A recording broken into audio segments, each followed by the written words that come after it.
Bom, pessoal, essa semana a gente vai falar um pouquinho sobre o assunto que está dominando aí as redes sociais. Está todo mundo, praticamente todo mundo, falando sobre isso, gravando vídeos sobre isso. Os jornais também estão fazendo uma cobertura grande. Alguns um pouco mais isentos e alguns outros aí aceitando patrocínio de grupos empresariais, que nem o Folha de São Paulo ou o Estadão fez essa semana.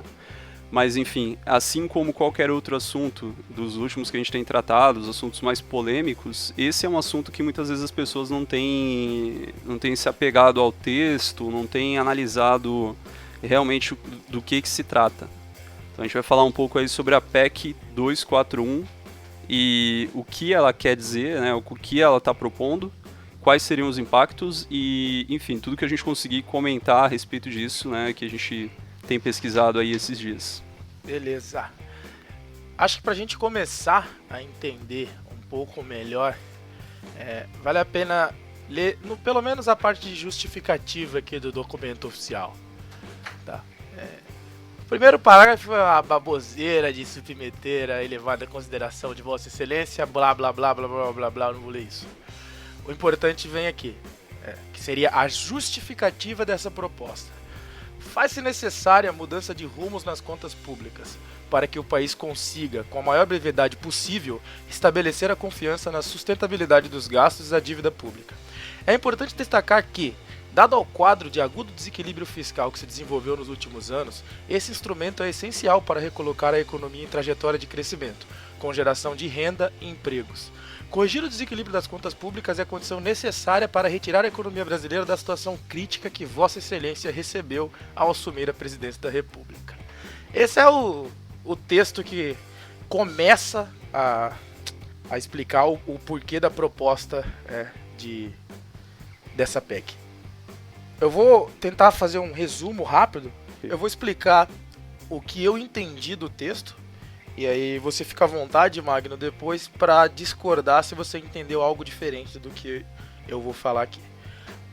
A principal medida que essa PEC propõe é a mudança da forma em que vai ser determinado os custos, os gastos, né, do país em várias áreas, né? É importante ressaltar isso, porque em muitas mídias eu vi o foco ficando somente em saúde, educação e programas sociais. Quando na verdade o próprio texto deixa claro que isso vai ser aplicado em diversas áreas. Inclusive os três poderes, obviamente, né, o poder executivo, judiciário e legislativo, que inclui também o Tribunal de Contas, também vai limitar os gastos do Ministério Público e da Defensoria Pública. A parte mais crítica, né, que está sendo mais abordada por todo mundo, que é saúde e educação, ela tem uma mudança grande na forma como vai ser feito o gasto, né? Atualmente, são investidos no mínimo 13,2% da receita líquida em saúde e 18% da receita de impostos da educação. Ou seja, não existe um teto, esse é um piso. E é a partir daí que se começa a gastar, ou seja, gasta-se sempre mais do que esses percentuais. O que a PEC propõe é que, na verdade, deixe-se de se basear na receita para esses investimentos. Então eu deixo de estabelecer que eu tenho que usar determinados percentuais da minha receita para esses gastos, e aí eu passo a me basear somente no meu exercício anterior, ou seja, no meu ano anterior. Então, se esse ano eu gastar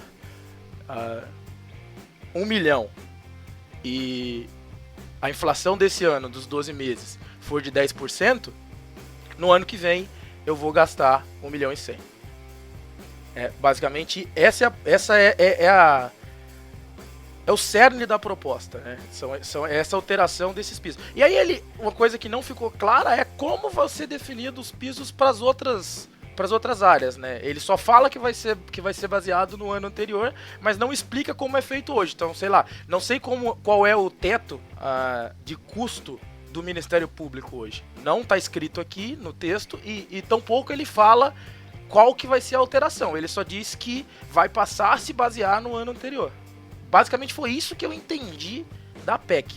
Eu acho que o que fica mais crítico com relação a isso, eu já vi várias opiniões contra e opiniões a favor, não é com relação à necessidade de conter os gastos públicos ou não. Acho que isso é meio que um consenso, né? Qualquer partido, qualquer pessoa, quando analisa e vê essa situação, né? O Brasil está realmente numa crise, o país está endividado.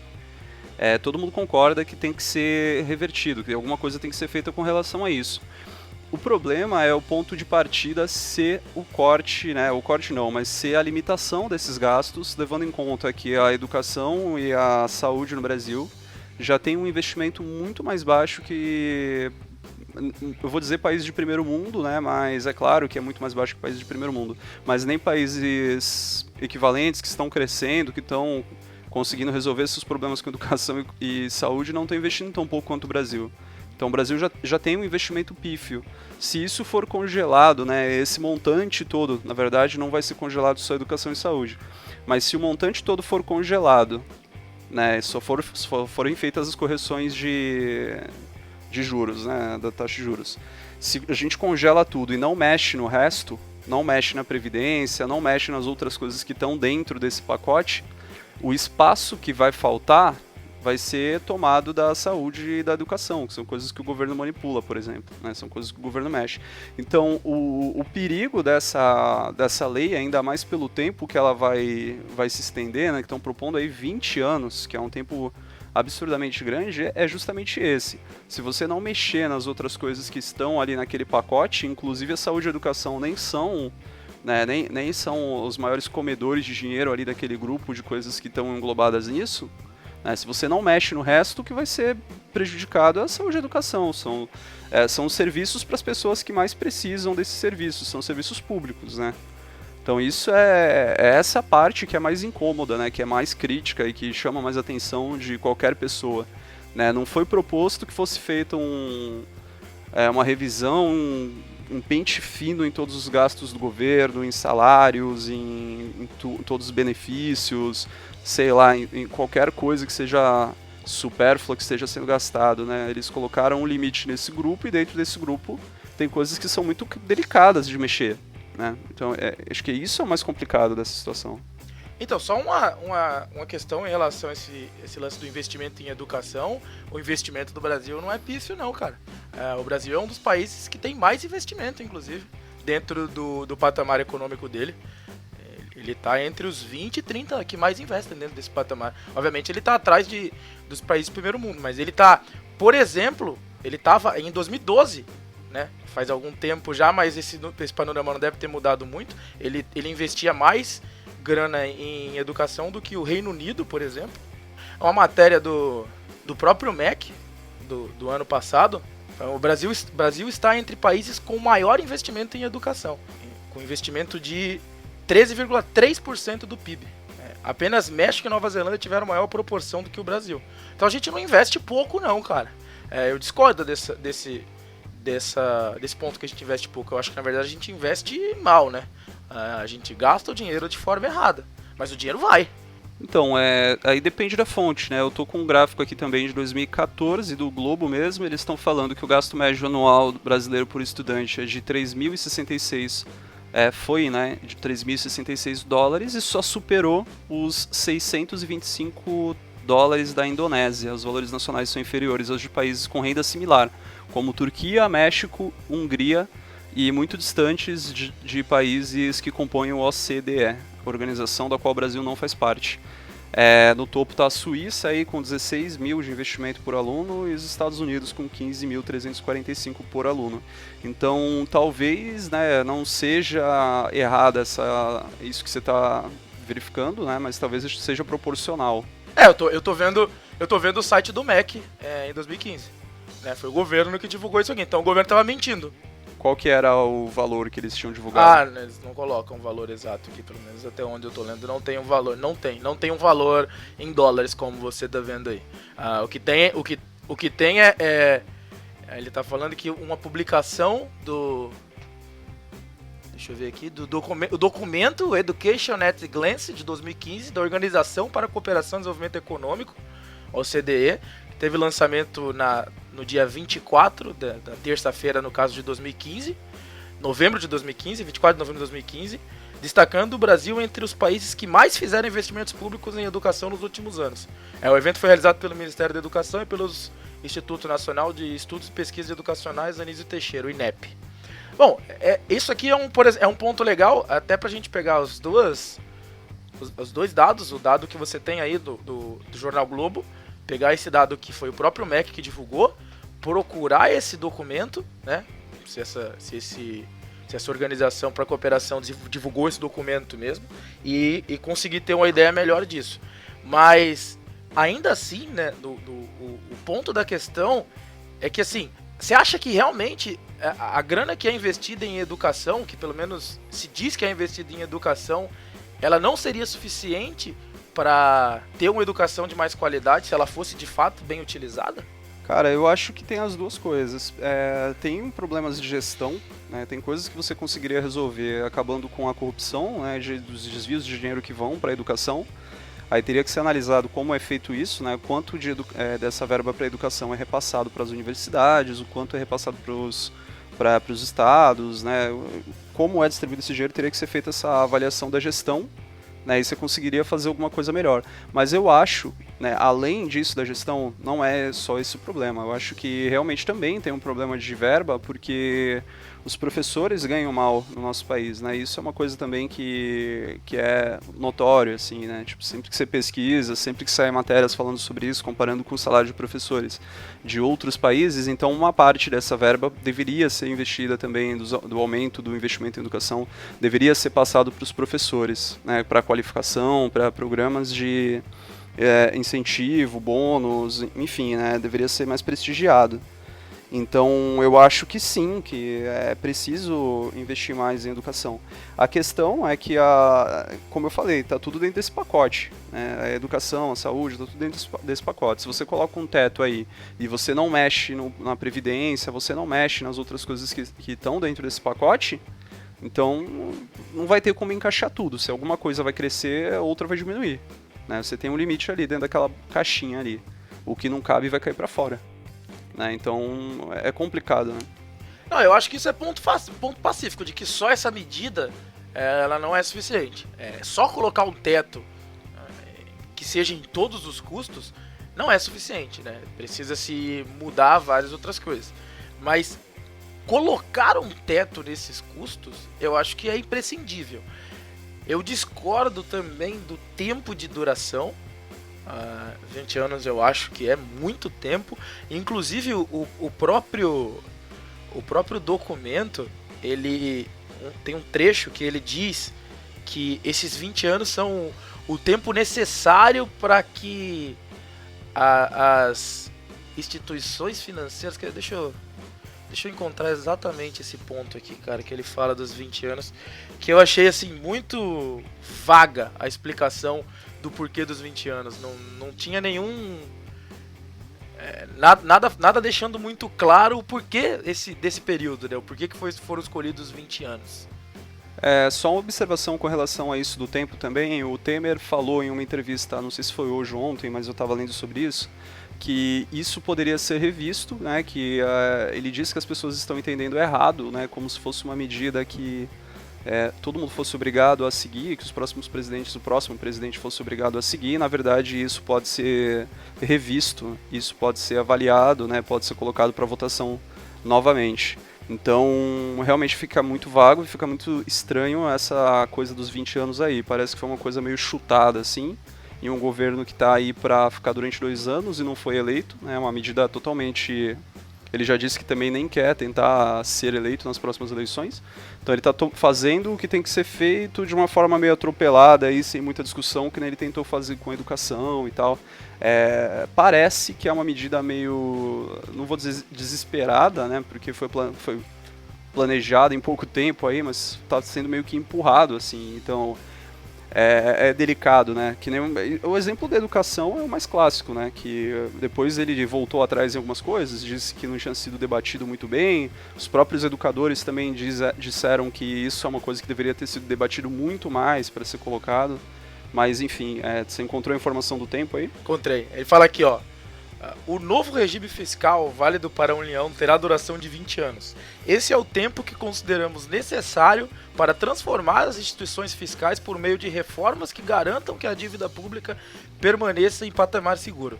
Tal regime consiste em fixar meta de expansão da despesa primária total, que terá crescimento real zero a partir do exercício subsequente ao de aprovação desta PEC, o que levará a uma queda substancial da despesa primária do governo central como percentagem do PIB. Trata-se de mudar a trajetória do gasto público federal, que no período de 97 a 2015 apresentou crescimento médio de 5,8% ao ano acima da inflação. Ou seja, não existe justificativa para esse tempo aqui, né? O que é claro é isso, não existe. São 20 anos por quê? Porque consideramos necessário para transformar as instituições fiscais. Isso não faz muito sentido para mim. Não faz sentido nenhum. Isso é uma coisa que se você vai colocar 20 anos, você tem que dizer porque nós temos uma dívida X, o valor é tanto, e dentro de 20 anos, tendo um PIB tal e conseguindo tantos por cento, nós estimamos e chegamos nessa data de 20 anos. Agora você não fala, né, dessa forma tão vaga, sem dizer o porquê que você chutou esses 20 anos aí. É um tempo muito grande, como eu falei, é um governo que está aí provisoriamente, né, durante 2 anos, aí entrou tapando buraco e está tomando uma medida totalmente... uma medida muito delicada, né? Muito, muito pesada aí para você tomar em tão pouco tempo, que vai afetar todos os próximos governos aí durante 20 anos. Sobre o que só que você ressaltou que o Temer tinha falado que não são bem assim, os 20 anos e tal. Talvez ele estivesse se referindo a um trecho que diz que a PEC prevê que uma lei de iniciativa exclusiva do Poder Executivo proporá qual será a taxa de crescimento do limite de gastos a partir do 10º exercício de vigência da regra. Ou seja, na metade do tempo, o que pode haver é uma revisão do limite de gastos, não que simplesmente vá se retirar. Exclusivamente a partir do executivo, né? Ele ainda colocou essa cláusula. Somente o executivo vai poder propor. Daqui a 10 anos. Entra em votação, mas o executivo tem que propor. Essa questão do tempo, ela não tem como defender essa questão do tempo. Ela é indefensável. Não faz sentido nenhum. Somado a esse lance dos caras terem chutado um tempo e não justificarem o porquê desse tempo, né, todos esses problemas aí que a gente já levantou, tem a forma como foi aprovado isso na primeira sessão, né, são 2 sessões na Câmara, mas 2 no Senado. Na primeira, o Temer conseguiu fechar a quantidade de votos, fazendo um jantar ali, que na verdade, além de um jantar caríssimo, né, com comida caríssima, com vinhos caríssimos ali, além daquele jantar, né, teve 2 objetivos aquilo ali. O primeiro foi oferecer garantias para algumas pessoas, né, e sobre isso daqui a pouco eu vou falar uma outra coisa que eu achei meio nojenta também, né, asquerosa, usando uma palavra mais bonita do que nojenta, mas uma coisa que aconteceu aí. E a segunda coisa que esse jantar aí objetivou foi deixar os caras em Brasília, porque a votação ia ser na segunda-feira. Então, o que você faz? Vou dar comida pros caras aqui à noite, eles vão estar num evento aqui que vai ser indelicado eles não virem porque eles são da base aliada do governo, e eu faço com que eles já estejam em Brasília aqui no domingo para poder votar amanhã. Né? Então, é pra você ver como a política brasileira é triste, cara. Você teve que fazer um jantar e dar comida pros caras ali pra segurar eles em Brasília um dia antes. Isso daí eu tava lendo em algumas notícias aqui de analistas políticos explicando, né, o porquê também do jantar. Fazer os políticos ficarem até tarde no domingo. Isso aí não é exclusivo da política brasileira não, né, cara? Aliás, diria que isso não é exclusivo nem da política. Eu já vi em outros tipos de evento usarem comida como atrativo para que as pessoas estejam lá por qualquer que seja o interesse. O grande problema aí é a quantidade de dinheiro que se joga no ralo fazendo esse tipo de coisa, mas a estratégia ela não é nem exclusiva do governo brasileiro e nem exclusiva da política sequer. Em várias outras áreas se usa esse tipo de estratégia para atrair pessoas para um determinado lugar ou com qualquer objetivo que se tenha. Sim, a estratégia não é condenável em si. O problema é a gente ver que os políticos não estariam ali para votar, mesmo eles fazendo parte da base aliada, eles não estariam ali para votar numa segunda-feira simplesmente porque eles não vão segunda-feira trabalhar. Então isso não é um caso de corrupção e tal. O governo pode fazer um evento desse e tal, apesar de ser bem ruim você fazer um evento desse caríssimo quando você está falando de economia, mas o governo pode sim fazer isso. Agora o problema é a gente ter políticos de uma qualidade tão ruim que você consegue fazer com que eles compareçam oferecendo um prato de comida, um jantar ali no negócio. Né? Tipo, eles vão estar ali, então eles vão estar no jantar aí, tô aqui já em Brasília, vou ter que ir amanhã. Né? Então a qualidade dos nossos representantes é tão ruim que a gente depende disso, mesmo se tratando de uma medida tão complicada, tão delicada, né? Você conseguiu fazer com que eles fossem voltar dando comida e tendo esses conchavos. Agora, com relação aos conchavos, uma outra coisa que eu tinha visto também, e foi vídeo até, foi do nosso queridíssimo, não saudoso ainda, infelizmente, Jair Bolsonaro. Ele postou... Cara, que ele postou... Você não pode desejar a morte dos outros assim, bicho. Não, eu quero um dia ter saudade de quando eu falava dele, esse que é o problema. Não saudoso ainda, não, mas não desejo a morte, não. Deixa ele vivo, preso, tá tudo bem já. Agora, ele postou um vídeo da internet, né? Acho que você já deve ter visto, ou a galera deve ter visto também que viralizou. Ele postou um vídeo falando que ia votar contra, que essa PEC era um absurdo e não sei o que, e depois ele postou um outro vídeo, né? Depois do jantar ele postou um outro vídeo falando que ia votar a favor. E ficou aquela coisa no ar, né? Pô, o cara tá ficando louco. Uns dias antes ele fala que é um absurdo, lá esbraveja e tal. E um dia antes ou no dia lá da votação ele faz um outro vídeo falando que vai votar a favor e, tipo, ele mesmo não se explica muito bem o que fez ele mudar de opinião. E depois, né, em outros colunistas aí, o pessoal que trabalha com política em alguns jornais, né, começaram a ventilar aí a informação de que ele tinha negociado com o Temer que essa PEC não atingiria o salário, os benefícios, aposentadorias de militares. Né, investimentos no exército, aposentadorias e benefícios para militares e aposentados, viúvas militares.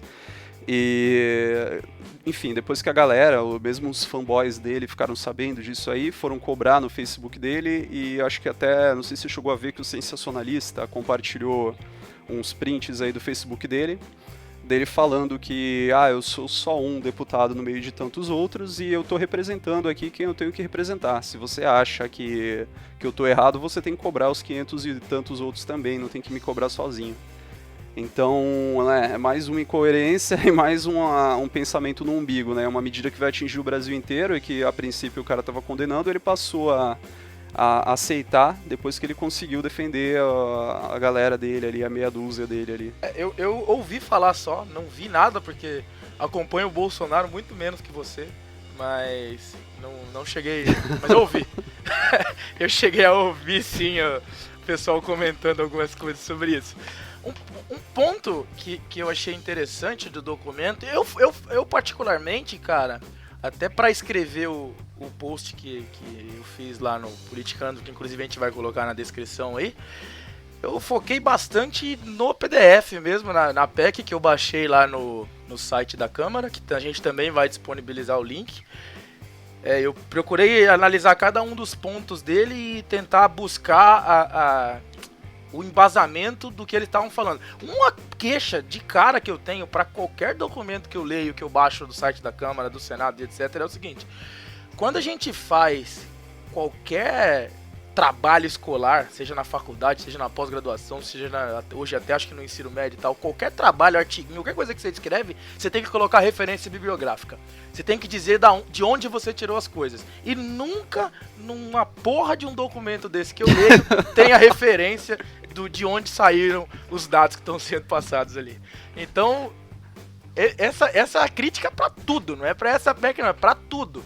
Todo maldito documento que é publicado na Câmara, no Senado, etc., pelo nosso querido governo, devia ter as referências daquilo que está sendo falado. Porque tem um monte de percentuais, tem um monte de afirmações, tem um monte de pressuposições, mas simplesmente não tem referências. O cidadão que queira se informar melhor sobre o que está escrito ali, ele precisa buscar e dar um certo trabalho. Mas, né, eu resolvi ter um pouco desse trabalho para tentar entender um pouquinho da cabecinha dos nossos queridos legisladores.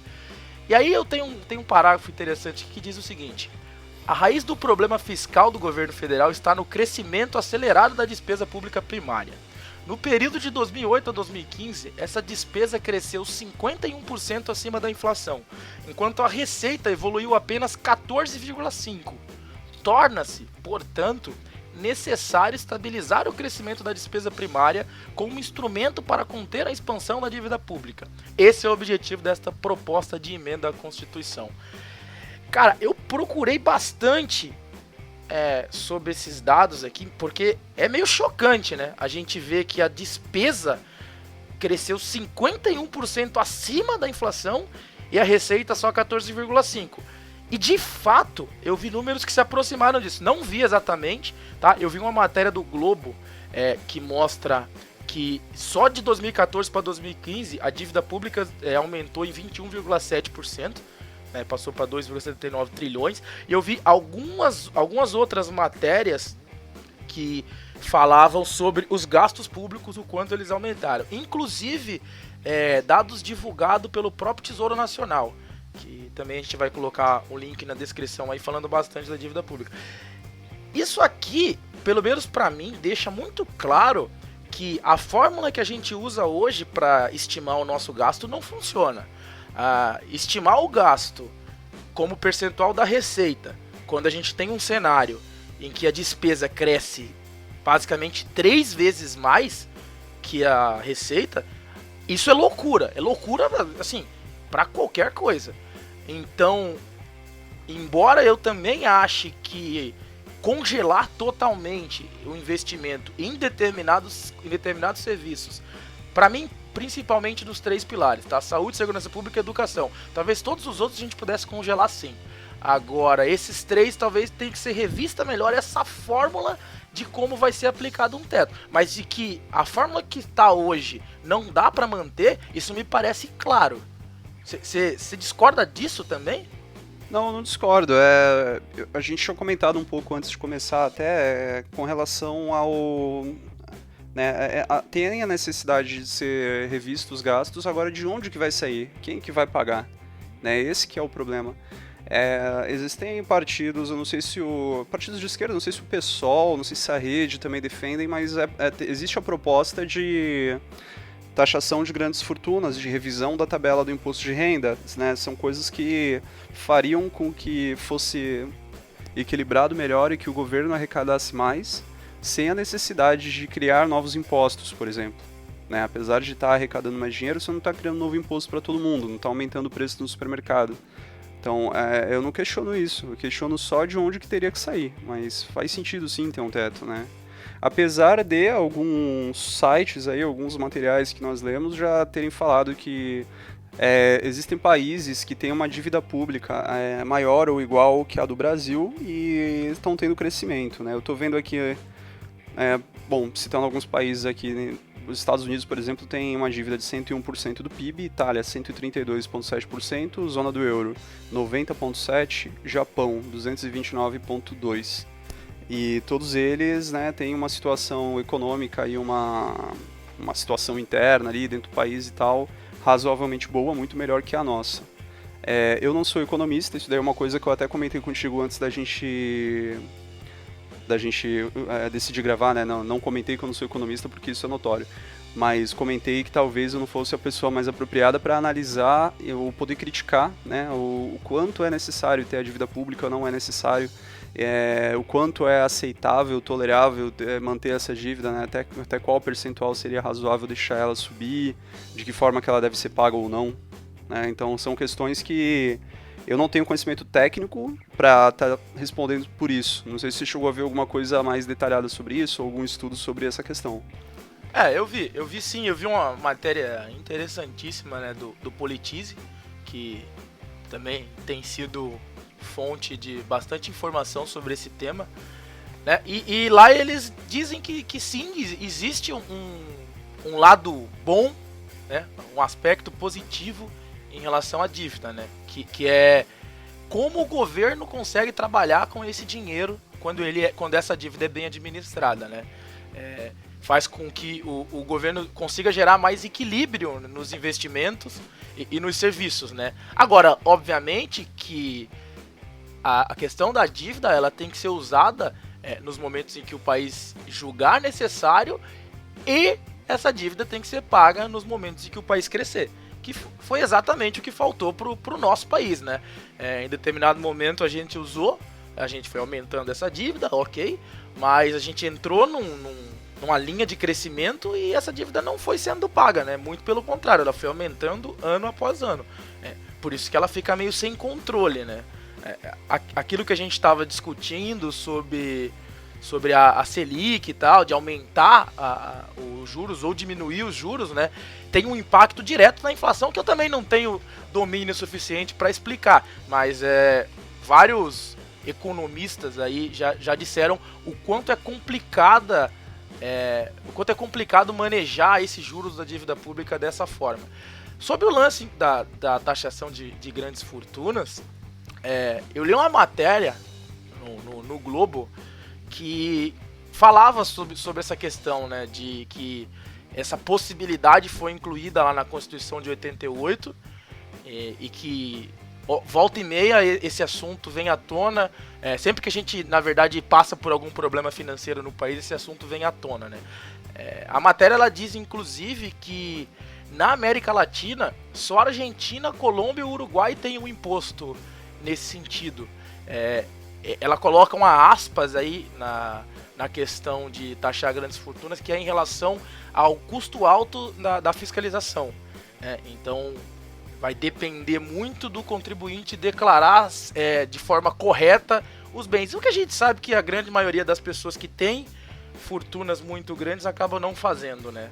Então, a sonegação no Brasil também é muito grande. Então, eu acho que tem que fazer, óbvio. Não faz sentido nenhum cobrar a mesma coisa de alguém que ganhe 20, 30, 50, 100, 1000 vezes menos que outra. E essas pessoas entrem aí no mesmo percentual de arrecadação. Eu acho que tem que ser diferenciado, tem que ser maior. Só que a gente não pode achar também que isso vai ser a solução de todos os problemas, né? Na matéria também diz que alguns países da Europa também tiraram essa taxa. Então, assim, óbvio que tem que ser feito. É uma medida conjunta também que tem que acontecer. Agora, me parece muito claro o porquê que ela não acontece, né? Ela não acontece porque quem tem o poder de fazer com que ela aconteça é detentor de grandes fortunas também, né? Acho que isso é claro para todo mundo, não? Com certeza, com certeza. É isso que é questionado, né? O quanto a reforma necessária, né? O teto necessário, mas o quanto os interesses de pessoas que podem ser atingidas por essa revisão está sendo colocado. Está sendo colocado aí para mudar o resultado. Agora, o que a gente falou também aí da inflação é sobre a dívida pública, principalmente, né? Se você mexe na Selic, você consegue diminuir os juros da dívida e tal. Então, como eu falei, isso também foge da minha alçada, mas são propostas, são coisas que deveriam ser analisadas, ou pelo menos deveriam ser melhor argumentadas aí na proposta que foi feita de emenda. Por que não fazer isso? Por que não fazer outras coisas? Na internet a gente tem visto muitas críticas também com relação a não mexer na taxa de juros, e dizem que isso só faz com que os banqueiros, né, continuem ganhando mais, as pessoas que se beneficiam disso continuem ganhando dinheiro, enquanto a população vai acabar pagando o pato, que é o lance de pagar o pato acabou virando piada por causa do pato da Fiesp lá, né? Eu não vou pagar o pato, agora quem vai pagar o pato, né? Eu pensei que era o pato do Corinthians, tem pô. Essa... Agora tem essa crítica, né, do percentual também, mas é que eu não tenho cabedal aí de conhecimento para poder estar criticando o aumento ou não da taxa de juros, mas eu questiono por que isso não foi argumentado, por exemplo, no documento aí que expôs, né, a PEC. Por que eles não dizem o porquê não tomaram essa decisão? Sobre esse lance, realmente não tá na PEC, o que é meio... É que a PEC também, aí eu acho que talvez realmente não possa estar, porque ela tá falando de uma medida, ela não tá explicando por que não se usou outras, né? Então talvez estar no texto realmente não é algo, não cabe ali. Essa medida ela tem que ser discutida em outros termos. Eu vou me arriscar a falar uma besteira aqui, mas pelo que eu entendi, diminuir os juros da Selic, diminuir a Selic, diminuir os juros da dívida pública, faz com que os títulos rendam menos. Se os títulos rendem menos, o dinheiro investido na dívida pública é menor. Então, beleza, a dívida pública diminui. Porém, esse dinheiro vai para outro lugar. Então, eu acho que, na verdade, é meio o contrário. Se eu diminuo os juros, eu acabo fazendo com que os investimentos vão para os bancos. E não o contrário. Eu acho que os bancos sempre brigam para que os juros aumentem. Desculpa, para que os juros diminuam. Os bancos querem que os juros diminuam, porque com a diminuição de juros da Selic, o investimento no Tesouro não é tão atrativo, e aí vão ser feitos investimentos nos produtos desses bancos. Com os juros da Selic mais alto, acaba sendo mais atrativo investir no Tesouro, e aí a nossa dívida aumenta. Então eu acho que essa é a questão principal entre subir ou não subir os juros. E aí eu não critico o fato disso não estar na PEC, porque não acho que o objetivo do texto é defender, é expor várias medidas. O objetivo do texto é expor essa medida, em relação a essa medida que o texto tá falando. Um ponto que foi bem contestado também é que o Poder Executivo acabaria se transformando num super órgão, porque ele definiria esses limites e tal. E aí o próprio texto da PEC já responde a essa questão. Eu vou ler mais uma vez aqui um trechinho dele. Trata-se também de medida democrática. Não partirá do Poder Executivo a determinação de quais gastos e programas deverão ser contidos no âmbito da elaboração orçamentária. O Executivo está propondo o limite total para cada poder ou órgão autônomo, cabendo ao Congresso discutir esse limite. Uma vez aprovada a nova regra, caberá à sociedade, por meio de seus representantes no parlamento, alocar os recursos entre os diversos programas públicos, respeitando o teto de gastos. Vale lembrar que o descontrole fiscal a que chegamos não é problema de um único poder, ministério ou partido político. É um problema do país e todo o país, inclusive está escrito errado aqui, e todos o país terá que colaborar para solucionar.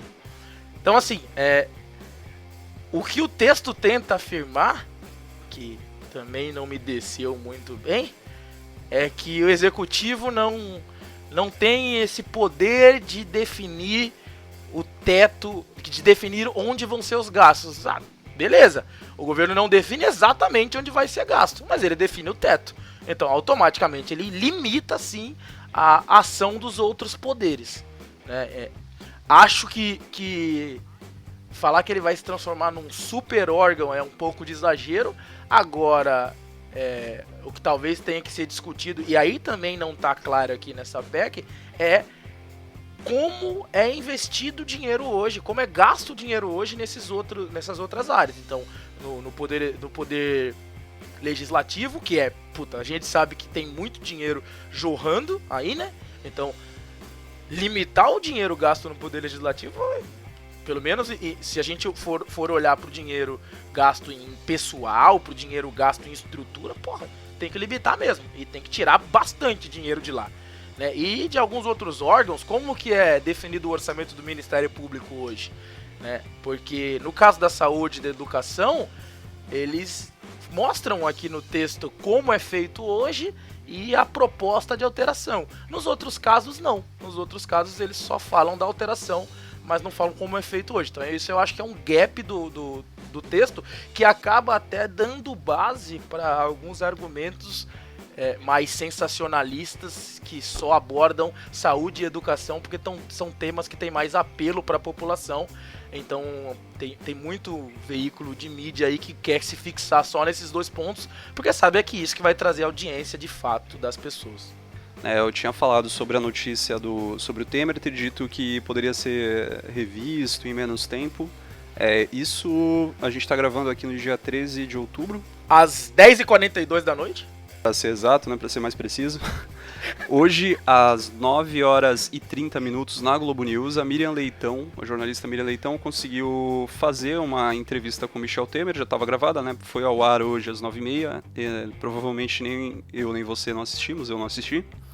Mas nessa notícia, foi nessa entrevista com Michel Temer que ele disse isso da flexibilização. Eu vou ler o trecho aqui da fala dele. Sempre se corre a ideia de que você está engessando essas coisas de uma tal maneira que o Congresso Nacional jamais vai poder modificar aquilo que foi fixado agora.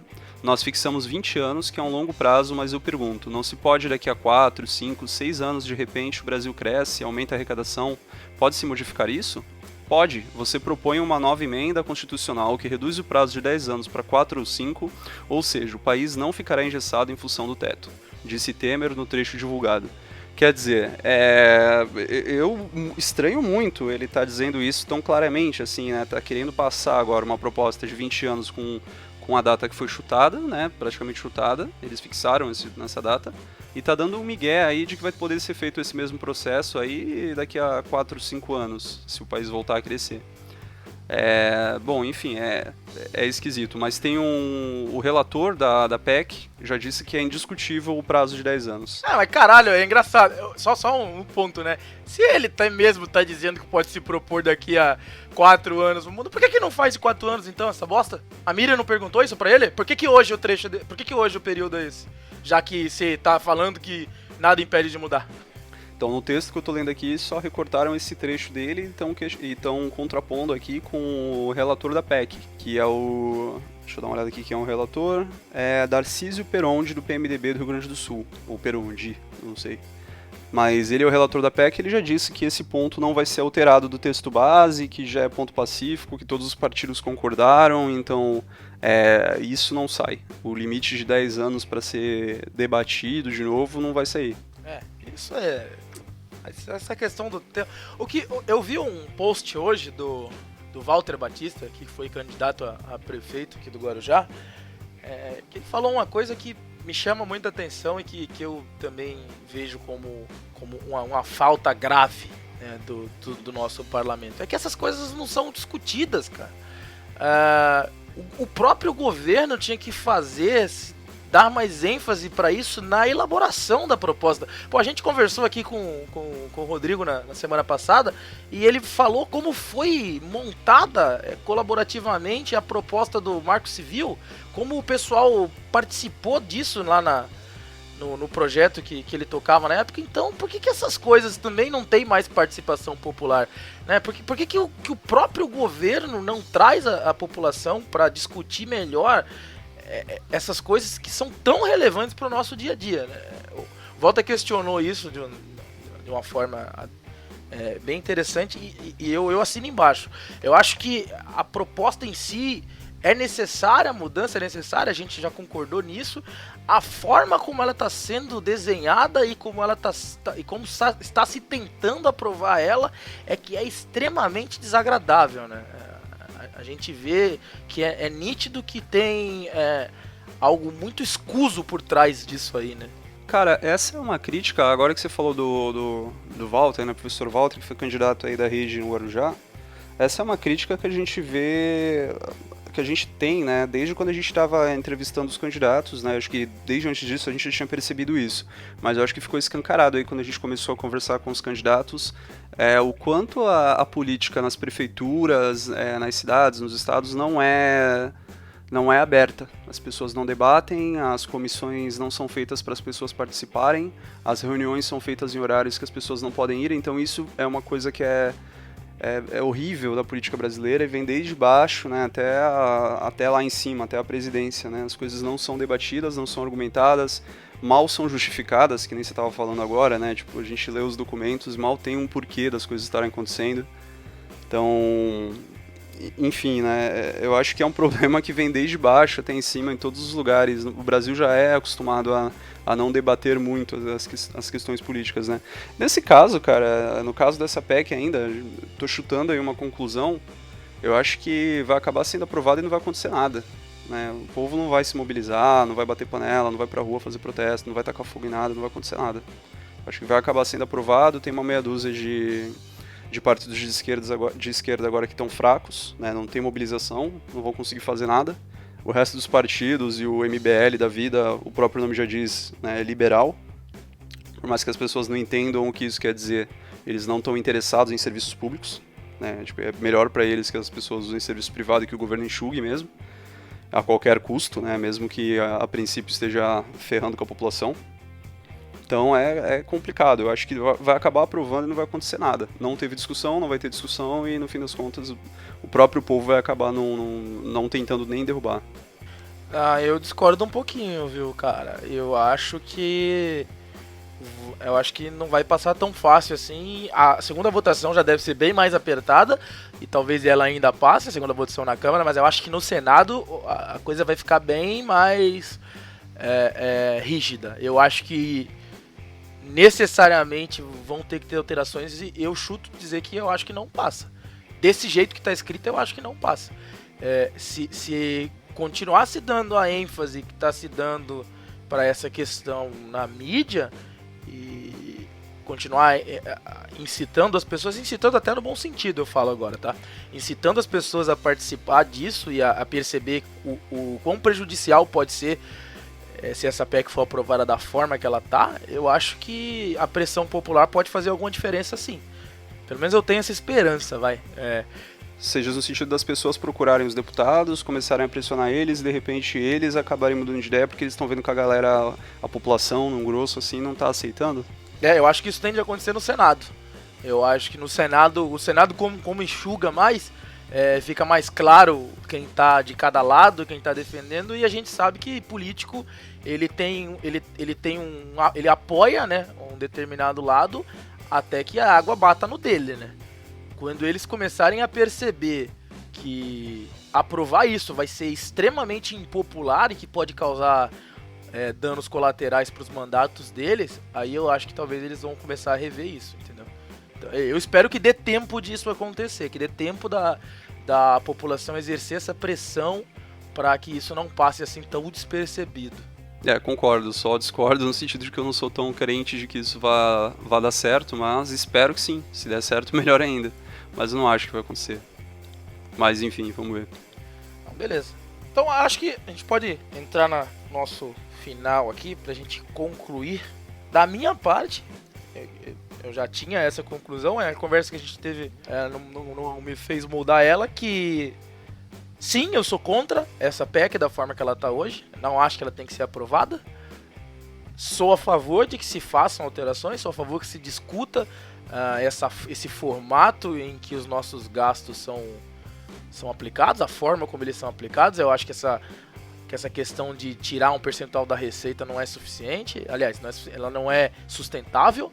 Não tem como continuar desse jeito, mas impor da forma que está sendo imposto nessa PEC é meio absurdo. Então, assim, o que eu quero que aconteça é que essa PEC não seja aprovada e que se haja mais discussão no formato em que nós vamos mudar isso, inclusive, aí sim, juntando com algumas outras medidas, né? Para que, se possível, ao invés de uma PEC, se aprove um pacote de medidas aí, né? De medidas econômicas, fiscais, etc. Acho que dessa vez a gente também vai concordar, né? Eu concordo que é necessário ter muito mais debate, principalmente com relação ao tempo, que sejam colocadas garantias de que, enfim, eu acho que o que você falou de tirar da indexação do que o Brasil está arrecadando a saúde e a educação, né? Não ser atrelado a isso. Eu até poderia concordar com isso desde que tivesse alguma outra garantia de que fosse investido mais, ou que, sei lá, conforme forem enxugando os outros serviços, isso vai receber mais grana, né? Vai receber mais verba. Como eu falei, tá tudo na mesma caixa, no mesmo pacote. Se você está colocando um limite nesse pacote e você não vai enxugar o resto, né, então é complicado. Provavelmente aí o próximo passo, como o Temer já falou, vai ser fazer a reforma da Previdência, né? E possivelmente nós vamos estar aí nas próximas semanas falando sobre isso também. A gente vai dar uma pesquisada e vai ver em que pé que está isso, mas eu já vi em algumas entrevistas ele falando sobre isso. O gasto com a Previdência faz parte desse mesmo pacote dessa PEC. Né, faz parte desses gastos. Então, se o país gastar menos com previdência, com aposentadoria e conseguir melhorar isso, né, vai sobrar mais dinheiro. Se tiver um limite, vai sobrar mais dinheiro para ser investido em educação e saúde, por exemplo. Isso seria um caminho. Agora, a próxima discussão que a gente vai ter é de que forma que vai ser proposta essa reforma da Previdência. Né? Nós vamos analisar aí e ver o que eles estão propondo, ou se já tem alguma coisa escrita sobre isso, porque também é uma coisa muito complicada você querer aumentar aí a idade mínima para aposentadoria, que já está alta pra caramba, né? Então, enfim, isso daí é a próxima discussão que a gente provavelmente vai acabar tendo aqui. Isso aí. Vamos fazer as indicaçõezinhas, né, que a gente costuma fazer nos programas que a gente tem gravado aí. Eu vou começar com a minha para te dar tempo de pensar na tua, beleza? Beleza. Eu quero indicar um livro chamado Bilhões e Lágrimas. Foi me indicado por um amigo recentemente aí. O livro é da Consuelo Diggs, acho que se pronuncia assim o nome dela. E ele conta algumas histórias importantes que aconteceram na política e economia do Brasil. Então ele fala sobre o Daniel Dantas, ele fala sobre o presidente do BNDES, Luciano Coutinho. Ele conta alguns casos que aconteceram e muito legal que ele conta um pouco como que aconteceu esse aumento da participação do Estado na economia, né? Como que o Estado passou a atuar fortemente na economia, em termos de investimento mesmo, tá? Investir em algumas coisas. Então assim, cara, eu comecei a ler, o livro é muito legal, a leitura é fluida, a linguagem é simples. Eu particularmente, eu tenho uma certa dificuldade para ler, eu fico com muito sono quando eu começo a ler e eu durmo muito rápido, mas esse livro eu tô conseguindo ler ele bastante porque a história é muito interessante e a forma como ela conta também. O livro na Play Livros lá do Google tá R$14,95, tá bem baratinho. Eu acho que vale a pena ler esse cara pra ter uma noção até melhor de como que nós chegamos no panorama político-econômico que nós estamos hoje. Fala aí. Bom, cara, dessa vez, contrariando as outras semanas, eu vou fazer uma indicação que pode ser útil para quem quer fazer a mesma coisa que a gente está fazendo aqui. Eu, nas últimas semanas, parei um pouco de ver série, estou meio estudando bastante aqui sobre vídeo, podcast. Não vai ser uma indicação cultural, eu vou dar uma review aqui de alguns hardwares aqui que a gente tem usado no podcast. Eu acho que pode ser útil para outras pessoas também. Eu acho que cabe um pouco nisso também, quem está interessado em gravar ou fazer alguma coisa. Recentemente eu comprei um webcam, uma webcamzinha Full HD, uma das melhores que tem para gravar vlog, para você usar no seu computador aqui, para estar fazendo um Skype, alguma coisa assim. Ela é da Logitech, para quem quer comprar um equipamento de entrada para começar a gravar alguma coisa de opinião com a qualidade razoável, como ela grava em Full HD, ela é um equipamento muito recomendado e você consegue comprar ela na faixa aí dos 300 e poucos reais. É da Logitech, a C920, tem a C930 também, que é um modelo um pouco acima, mas essa é a C920, ela é muito boa já dá para você começar a fazer com valor razoável. Na época das gravações para as eleições também, eu estava com um gravadorzinho que ajudou a gente a passar por cima de vários problemas de áudio que a gente estava tendo. Quem ouviu as gravações com os candidatos percebeu que algumas gravações estavam ficando com muito eco. E eu consegui contornar depois com um gravadorzinho da Sony. É um gravadorzinho de mão barato, ele parece de brinquedo quando você vê ele, mas ele tem um microfone absurdo, assim, e eu estou usando ele inclusive para fazer a gravação do vlog aí, que eu estou gravando alguns vídeos. Ele tem uma captação muito boa. É um Sony, é um IC Recorder, dessa linha, da Sony. Ele é o PX312. Ele é um gravadorzinho bem de entrada, assim, mas ele já tem um microfone muito bom. E ele deixa você ligar um microfone lapela aí, que para quem grava vídeo, é bem interessante, que você isola os ruídos de fora e pega só o que você está falando. E fora isso, desde o começo, eu e o Alexandre, a gente usa um headset aí que é um dos mais conhecidos também da Microsoft, que todo mundo elogia o microfone desse headset. O som dele é esse que vocês estão ouvindo agora, que ouviram eu e o Alexandre falando. Ele tem uma captação boa, parece um pouquinho abafado se você for comparar aí com aqueles microfones de mesa que a galera usa, que são bem mais caros, mas ele tem uma qualidade de áudio absurda, é um dos melhores custos-benefícios aí que você vai conseguir. Ele está na faixa aí de R$150, é o LX3000, se eu não me engano, esse é o nosso microfone. Isso mesmo, Microsoft Live Chat, né? Isso, Microsoft Live Chat, LX3000, é isso.